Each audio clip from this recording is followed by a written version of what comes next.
Senator आजम नज़ीर तारड़ साहब से, वफाकी वज़ीर कानून मुस्लिम लीग नून से, क्योंकि जो कानूनी सवालात हैं और सियासी सवालात हैं वो बेहतर तौर पर जो है वो हुकूमत इस पर, इन मामलों पर क्या सोचती है, उसका जवाब दे सकते हैं। तारड़ साहब बहुत शुक्रिया सर। तारड़ साहब, सबसे पहले तो ये फरमाइएगा कि आज सियासी इत्तेहाद की तरफ से कहा गया कि इस पर फुल कोर्ट जो है वो एक फुल बेंच बना दिया जाए। क्यों आप समझते हैं कि इसके ऊपर जो है वो ये 3 रुकनी बेंच नहीं, एक फुल बेंच की जरूरत है? तो ये एक दरखास्त जो कि परवेज इलाही की तरफ से दी गई है।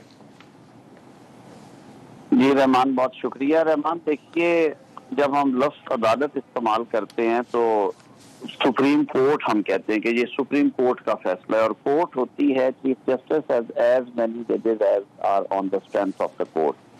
तो इंटायर जजेस ऑफ, जो सारे जजेस हैं सुप्रीम कोर्ट के, वो मिलके कोर्ट बनती है। ठीक है, कोर्ट के मामलात चलाने के लिए फिर वो बेंचेस के जरिए काम होता है, क्योंकि जाहिर है हर केस इतना इम्पोर्टेंट नहीं होता।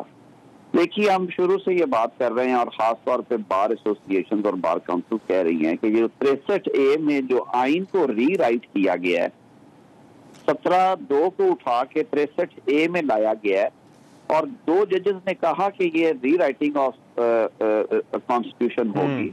उस पर सुप्रीम कोर्ट बार एसोसिएशन ने रिव्यू भी फाइल कर रखा है। ये सारे मामलात वहीं से शुरू होते हैं कि वोट डल तो जाएगा लेकिन वोट गिना नहीं जाएगा। अच्छा, तो इस तनाजुर में सुप्रीम कोर्ट बार की तरफ से भी ये मुतालबा है, बार लीडर्स की तरफ से, और आप तो सारे सियासी कायदीन ने कहा है कि ये इंप्रेशन डिस्पेल करे कि हर मुकदमा जो है, हर इम्पोर्टेंट मुकदमा, वो एक ही तरह के बेंच में क्यों जाता है और एक ही फॉर्मेशन क्यों है उस बेंच की। तो ये मेरे ख्याल में ये अदारे की इज्जत, तौकीर, तकरीब, उसकी गैर जानिबदारी के लिए बहुत जरूरी है कि ये सारे जजेस बैठ जाएं। देखिए, एक जज साहब की रिमूवल के ऊपर अगर फुल कोर्ट बैठ सकती है और वो महीनों केस चला सकती है काजी फायज साहब, तो ये तो हुकूमतें बनाई और तोड़ी और गिराई और उठाई जा रही हैं, तो इस पर क्यों नहीं फुल कोर्ट बैठनी चाहिए? ये पंजाब के 12 करोड़ अवाम, और दूसरे केस में जो 63A है वो 23 करोड़ पाकिस्तानी वोटर्स की उमंगों का मसला है। मैं समझता हूँ कि चीफ जस्टिस साहब एक बहुत मुतहम्मिल मिजाज और बहुत अच्छी तबीयत के जज हैं। उनका शुमार अच्छे, उनकी जो इंसानी सिफात है वो किसी से ढकी छुपी नहीं है। वो इदारे के बड़े हैं, वो सबको साथ लेके चले, सारी अदालत बिठाएं। किसी को एतराज, कोई आदमी सुप्रीम कोर्ट की तरफ उंगली नहीं उठाएगा कि नहीं ये जज साहब ने फलां फैसला किया हुआ है, ये इस बेंच में बैठे हैं, जज साहब ने फलां वक्त पे फलां फलां फैसले किए थे। या कोई ये नहीं कहेगा कि इन जज साहब को हर उस केस में बिठाया जाता है जिसमें एक पोलिटिकल पार्टी जो है इन्वॉल्व होती है।